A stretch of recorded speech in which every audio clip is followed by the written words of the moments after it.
Because even when you make a mistake, you're going to say, hold it, that's not right. Okay? Miman bi ghunnatin ma'al ikhfa'i. But what happens? We're dealing with the noon as-sakin. So it's to flip. The terminology is qalb, is tahweelu shay and wajhi. To flip it off his face. So when you see this noon and you find over it a meme, you flip that noon into a meme. Okay? It's no longer noon now. You flipped it into a meme. And remember last time I said you have your mouth slightly open when you make this sound on the noon. This is what I'm talking about here. Okay? Anbiya.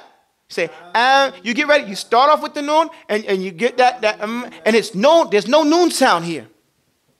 But you say, but your mouth is slightly open. That's how Husri used to do it. Some people say, well, there's ikhtilaf. There is ikhtilaf amongst the people of Ada, whether you close your mouth completely. Some people say that. But Imam Husri, who's considered the Imam of Qira'ah, he said, keep it slightly, rahimahullah, he said, keep it slightly open. So that's what I say. Anbiya. Say it. Anbiya. See, that sound there, it's an, be, yeah, right? And, be, yeah. But here the noon has flipped to a meme, okay? You understand that? And that's how it looks. The noon is not pronounced. The noon is not pronounced. The noon is not pronounced. Did I say that enough? The noon is not pronounced. Right? The noon is not pronounced. Anbiya. Now, I like the thing with the slightly. Anbiya. And when your lips come together is when you hit that ba. This iqlab is only in one letter. The one letter that it's in, it's ba. It says, وَالثَّالِثُ الْإِقْلَابُ عِنْدَ ba. What is it? عِنْدَ الْبَا. How many letters? One. What's the letter? Ba. Ba. Can you forget that? It's easy. وَالثَّالِثُ الْإِقْلَابُ عِنْدَ الْبَاءِ مِيمًا بِغُنَّةٍ مَعَ الْإِخْفَاءِ. So we know what ghunna is. We know what a ghunna, that's that nasality, that sound in the nose. You know, like you go like this, right? So we got and we're carrying that. Biya. Biya. Now, what does we mean by ikhfa? Because now we haven't learned ikhfa mean. Ikhfa literally means a sitr. Okay, we haven't gotten to that rule yet. A sitr is like what you put in the curtain so no one sees you. So it's like hiding it, okay? Or a sutra, when you put it in front of you, when you pray, so no one walks in front of you. If they walk outside of it, then it doesn't break your salah, and you don't have to fight them, okay?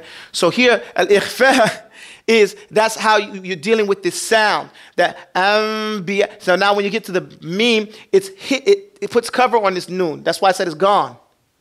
Okay? And then when you get to the meme just has its glide into the ba. You see it? And you give it a point. Anbiya. You understand that? Now we're going to go over a few words from Surah Al-Juz Amma. Not Surah Al-Juz Amma. Astaghfirullah. I had a teacher from India by way of England. He used to consider the Quran only 30 surah. Each juz was considered a surah to him. Okay, he said for 10 years he read a surah a day. And I was like, what do you mean you read a surah a day? He meant a juz a day. He would read a juz a day like that. And actually, he would read more than that. But he was saying that, I said that wrong. He would read the surah, the juz as though it was a surah. And he would complete the Quran in 7 days. So he did that for 10 years, completing the Quran in 7 days. You understand? But he considered each juz like a surah. So he wouldn't read less than a juz in one sitting. You understand what I mean by that? So that's how he used to do it. Astaghfirullah. So barakallah fi Sheikh Muqri, hafidhullah, in England, Sheikh Jalil fi qira'ah. Now, he's the Sheikh I say that you don't go see him until after you memorize the Quran, and then he sits you down and he goes over for 1 month just the letters. You don't read no Quran with him.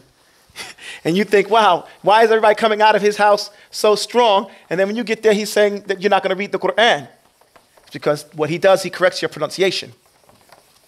Because the tajweed is really Given each letter, it's right. Min sifatin laha wa mustahaqqahu. Right? Given each letter, it's right.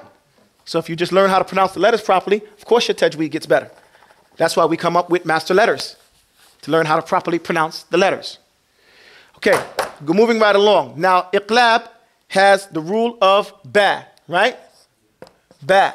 So it's going to be in a noon and it's going to be in a tanween. We're going to have some examples here, inshallah ta'ala, to make it easy on the brothers. Amthalat al-iqlab, we have فأنبتنا فيها فأنبتنا فأنبتنا فيها حبا. Just so we can just stop right there, okay? So then the way we're going to do this, and again, from our adab, from our minhaj, is that we overline, we don't underline, okay? The kuffar come and they underline. In Islam, our sunnah has always been to overline. In fact, every place that you find in the Quran where it's an important ayat that you need to make sajda for it, what do you find it? Overlined. Sad thing is that the Muslims are following the kuffar and everything, and even some of the newer masahif have started to underline. They start putting the red letter Allah in those masahif, following after the kuffar when they do their Bibles and they put red letter Jesus. So every time they put the name Jesus, they make it red. Now we find in the Qur'ans that the red letter, they put Allah and they make it red. This is following the kuffar. Right, but what they didn't, he's saying now, is what they say, Jesus said exactly this, they put it red. But in the Masahif, they make the name of Allah red. This is an innovation to single out like that. This is not from our deen. Likewise, from the subtleties of them taking over and us following them, is changing them from overlining to underlining. Overline, that's from the sunnah. That's from our culture. That's what we do. Overline, overline, overline. Leave them in there, even the most silly, small things, and follow the sunnah. Well, that's how we distinguish ourselves.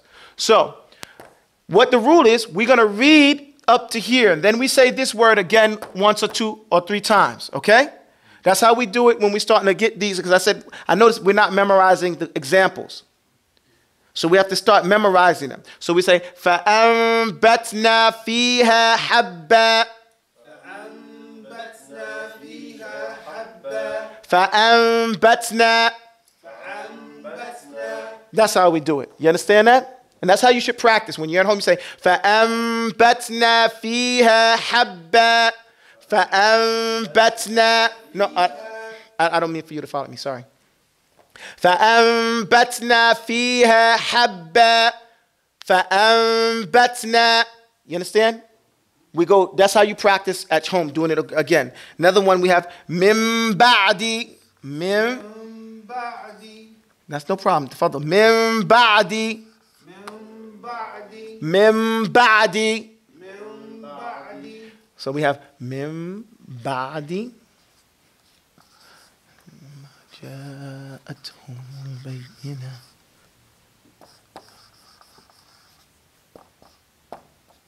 Another thing that happens when you do this,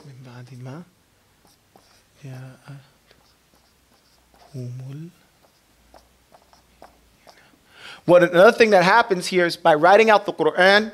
We had a brother from Aljazair. He came to Mauritania and he memorized the Quran in less than a year.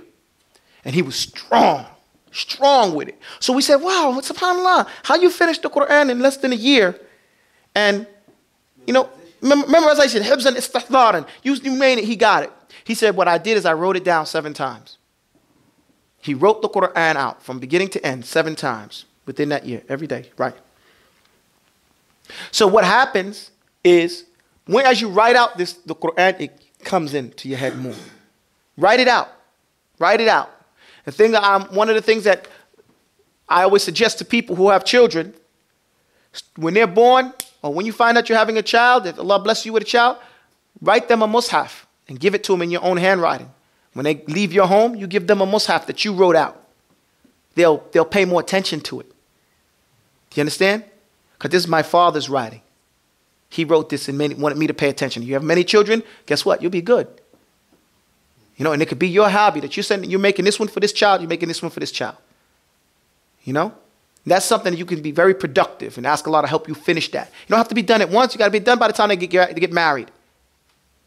But you put your handwriting on it. You give it to him. Another thing the ulama suggests, make a book of 40 hadith. We're not saying that this is from the sunnah. But you make, and it don't have to be 40.